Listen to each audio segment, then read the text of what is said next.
Good morning, I'm Taylor Wilson, and today is Friday, March 22nd, 2024. This is the Excerpt.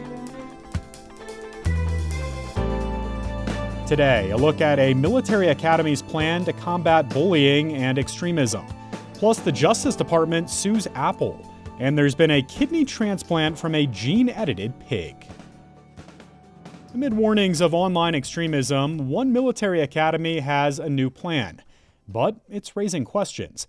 I spoke with USA Today national correspondent Will Carless to learn more. Will, thanks for hopping on. Thanks for having me. So, Will, let's just start with this. What alarms have we previously heard that the military isn't doing enough to address hate and extremism?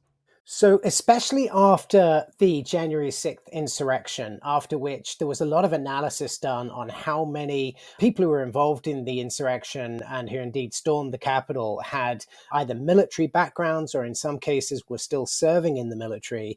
Defense Secretary Lloyd Austin, back in March 2021, launched a real effort to try and rid the US military of extremism.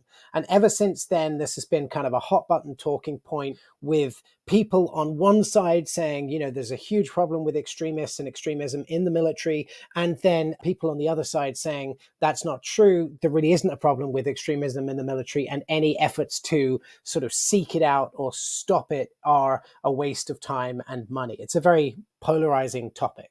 So amid that, the Air Force now has this plan for monitoring its cadets online. What does this look like, Will? The Air Force Academy in Colorado Springs basically took it upon themselves to do this. They said, we have a problem. There is a problem with hate speech and bullying, cyberbullying, people posting things that we don't think are honorable and reflect badly upon the Academy. And so they've basically hired a tech company to monitor social media use and, if necessary, to identify bad actors on social media within the academy and to sort of track them down and put a stop to it, basically. And Will, what concerns do critics have about this? So I talked to a few experts on surveillance. I've also done some writing on just general surveillance by the FBI and other agencies, and they're really concerned about this. Essentially, their biggest concerns about it are that the contract itself is very open-ended. It's very sort of, I would say, mealy-mouthed. It doesn't really put parameters on what can be looked at. And remarkably, there doesn't seem to be any limit on who can be essentially spied on. So anybody from, obviously, cadets, which is their primary concern, but then it seems like anybody in the geographical location of this large military base can have their social media use snooped on by this private company. And that's really concerning to people who know a lot about surveillance, primarily because they're worried about this being used to quiet dissent and to quiet discussions about the efficacy or moral questions within the military itself. So they're raising some serious red flags about this issue. You mentioned something called the Protective Services Battalion in this piece, Will. Can you just fill us in on what that is and how this program relates to it? As far as the second question, they're unconnected as far as I know, but this is something that I actually discovered in the course of writing and researching this story. I guess this isn't the first time that the US military has used a unit to essentially spy on what troops are saying and to keep track of their social media. So the Protective Services Battalion, its main purpose is to physically safeguard senior members of the militaries. Think of them as a secret service agency for the military. So they're the people who guard generals and majors as they move around the country and around the world to different military bases. But they also have a unit that does this sort of protective service looking at online media. And they're essentially looking for anything that might embarrass or cast senior brass at the military in a negative light. I don't know very much about what they've ever found. There's only been a couple of stories written about them, but it's certainly an interesting unit, and it's certainly analogous to what the Air Force Academy is doing, although to be fair, no one's really suggesting that the Air Force Academy is trying to stop cadets from saying embarrassing things about their leaders. At least ostensibly, this is more about extremism and hate speech than it is about protecting reputations. Is this Air Force Academy program, Will, something we're going to see in other branches of the military? That's a really astute question. And that was really my first question going into this. And according to a guy called Dr. Thomas Torkelson, who is spearheading this program, it's not. This is something that they've come up with on their own.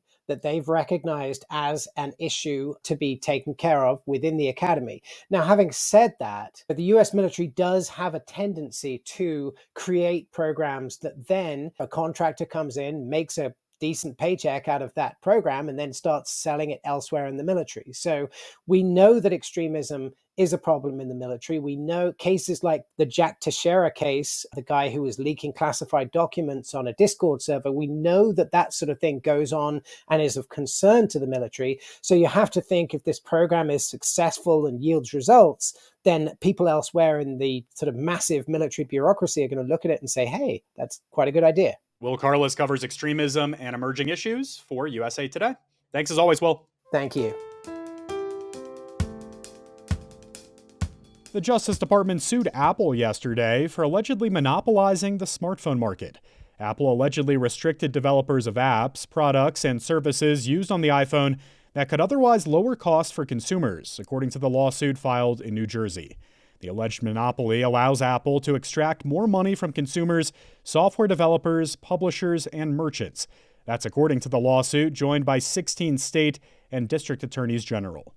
Apple issued a statement saying the lawsuit threatens the company's ability to provide innovative technology and could set a dangerous precedent.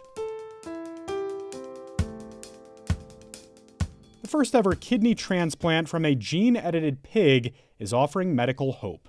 I spoke with USA Today health reporter Karen Weintraub to learn more. Karen, it's always a treat having you on. Thanks. Nice to be here. So, Karen, what happened here with this kidney transplant from a gene-edited pig? So it was the first time ever that a pig kidney has been placed in a human instead of a human kidney. You may have heard me talking before about a pig heart being transplanted into a human. This was a kidney, not a heart, so that's the distinction. And the other difference is that patients who get kidneys tend to be much healthier than patients who get hearts.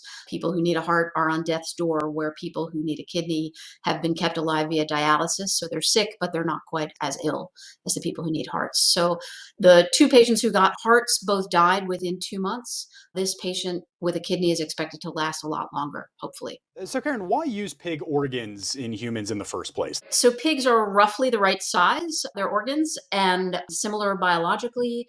And frankly, ethically, they're less controversial than, say, a primate would be. We eat billions of them a year, so it's less concern to kill a pig.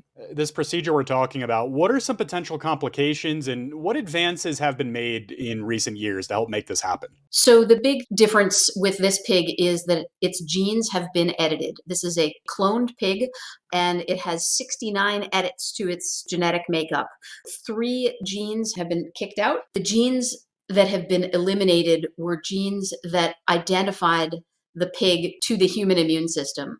So without those genes, the human immune system won't immediately say pig, notice that this is a pig as opposed to a person. So without these genes, the human immune system won't immediately recognize the pig kidney as foreign.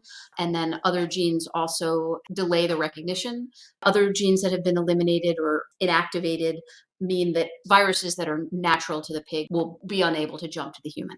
You know, a lot of people don't want to be the first when it comes to medical procedures like these, Karen. I'm curious why the patient agreed to this. Was it out of a lack of other options, or why did he do so? Yes, you're exactly right. This patient has had diabetes for 30 years, had a kidney transplant in 2018 that failed after 5 years. He's had 30 or 40 procedures since then to try to keep his veins open so that dialysis would work.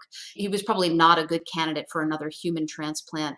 This really was the best option for him at this point. And just going forward, Karen, how big of a deal is this for medicine? Well, it depends on a couple of things. One is how long he lives. Hopefully a very long time. The longer he lives, the bigger deal it is. If he can live for as long as he would have lived with a human kidney, that's a really big deal. It also depends on how repeatable this is. If they can do this again with more patients, and they will go to the FDA now. This was done at Mass General Hospital in Boston. They will go to the FDA now and request permission to do it again with other patients here and at other hospitals.